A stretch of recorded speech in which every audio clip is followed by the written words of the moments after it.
Have you ever wondered why the rich seem to get richer while most people struggle to get by? It's not just about how much money they have, it's about how they think about money. Most of us are taught to work for money. We trade our time and skills for a paycheck. But the wealthy have flipped this equation on its head. They make money work for them. This fundamental difference in mindset is the key to building lasting wealth. In this video, we're going to break down exactly how the rich use money differently and how you can start applying these same principles to your own financial life, no matter where you're starting from. Welcome to Profit Blueprint, where we show you how to build smarter to grow faster. It all begins with mindset. For the average person, money is something to be earned and spent.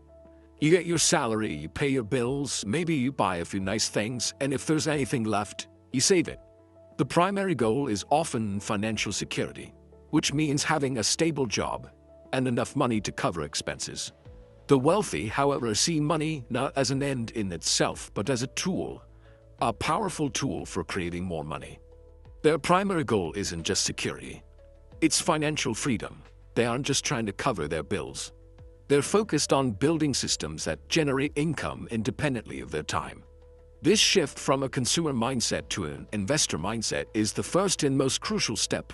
It's about seeing every dollar not just as something to spend, but as a potential soldier you can send out to battle for you and bring back more prisoners, more dollars.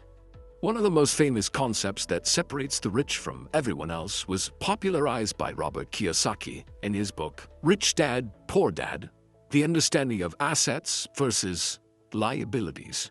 It sounds simple, but most people get it wrong. In the simplest terms, an asset is something that puts money in your pocket. A liability is something that takes money out of your pocket. Now, here's where the thinking diverges. The average person's financial statement is filled with liabilities they think are assets. The biggest example, their primary residence. We're often told that buying a house is the best investment you can make. But if you live in it, it's constantly taking money out of your pocket through mortgage payments, property taxes, insurance, and maintenance. It doesn't generate income. Therefore, by the strict definition, it's a liability. The wealthy, on the other hand, focus on acquiring true income-generating assets. What does this look like in practice? Instead of buying a bigger house for themselves, they might buy a duplex, live in one half, and rent out the other. The rental income from the other unit could cover the entire mortgage, effectively allowing them to live for free while the property appreciates in value. That's an asset.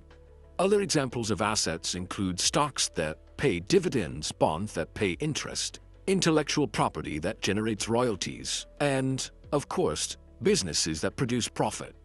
The core strategy of the wealthy is to use their income to buy assets, which in turn generate more income, which is then used to buy even more assets.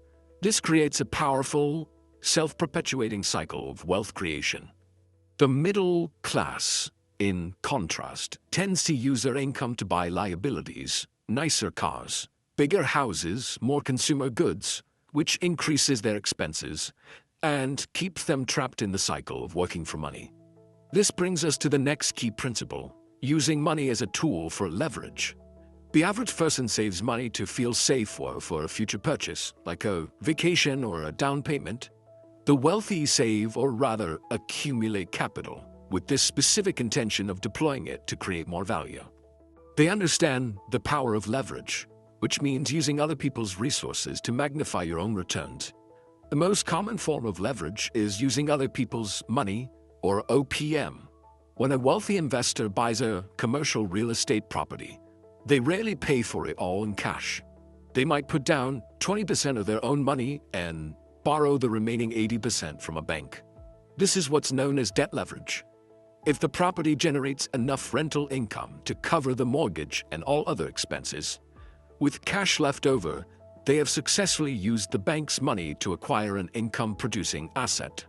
The return on their initial investment becomes significantly higher than if they had paid all cash. But leverage isn't just about debt. It's also about leveraging other people's time and other people's expertise. This is the foundation of building a business. An employee trades their time for money. A self-employed person like a freelance graphic designer or a doctor with a private practice, owns their job. If they don't work, they don't get paid.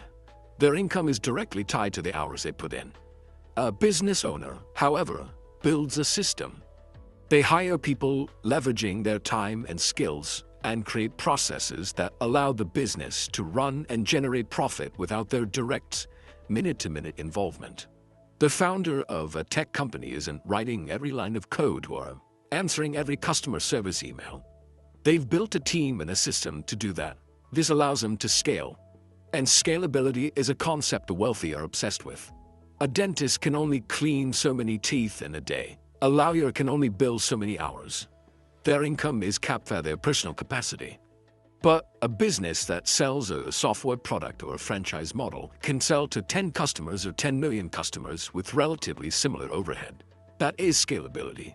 The wealthy focus on building or investing in scalable models because it decouples their income from their time.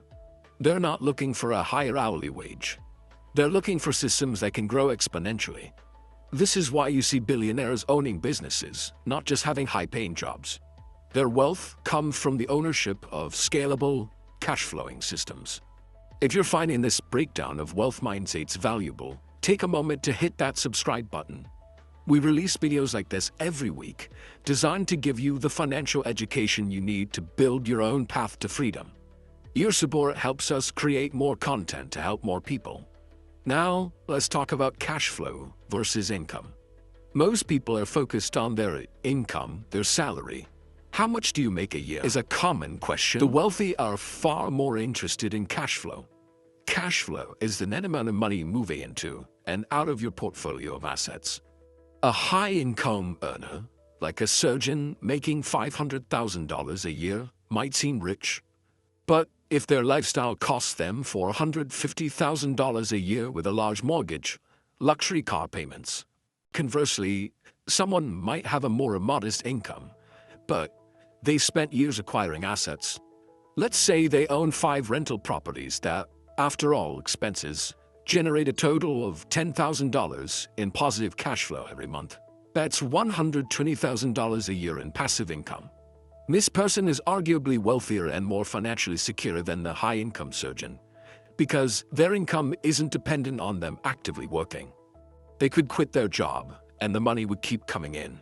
This is the ultimate goal, to have your passive income from your assets exceed your living expenses. The moment that happens, you are financially free. You no longer have to work for money. You can work if you want to, on projects you're passionate about, but you don't have to. Your assets are taking care of you. So how will they manage this? Through a disciplined focus on their financial statement, not the one the bank sees, but their personal one. They track their income, expenses, assets, and liabilities with incredible diligence. Their game is to continuously increase the asset column and the income it generates, while keeping the liability column and their personal expenses under control. Every major financial decision is filtered through this lens. Will this purchase be an asset or a liability? Will it increase my cash flow or decrease it? This isn't about being cheap or frugal in a restrictive way. The wealthy enjoy luxuries, but they often buy them differently. Instead of using their salary to buy a luxury car, which is a liability, they'll buy an asset, like a small commercial building. Then they'll use the cash flow generated by that asset to pay for the car. In essence, their assets buy their luxuries. The principal investment remains untouched and continues to work for them. To summarize the key lessons from how the rich use money differently. First, they adopt an investor mindset, seeing money as a tool to create more money, not just something to be spent.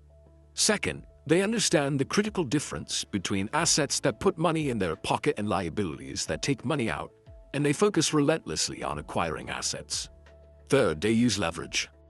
Other people's money and other people's time to build scalable systems like businesses that can grow exponentially.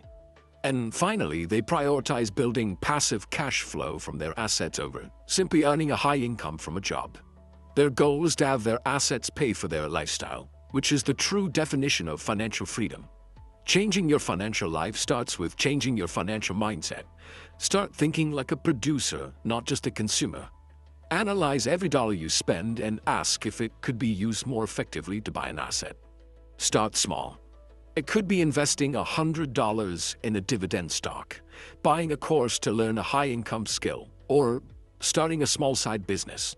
The journey isn't about becoming a billionaire overnight. It's about building the right habits and systems, one brick at a time, until you've constructed a fortress of financial independence. Thank you for watching. If you want to continue learning how to build wealth and achieve financial freedom, make sure to subscribe to the channel and turn on notifications so you don't miss our next video. We'll see you in the next one.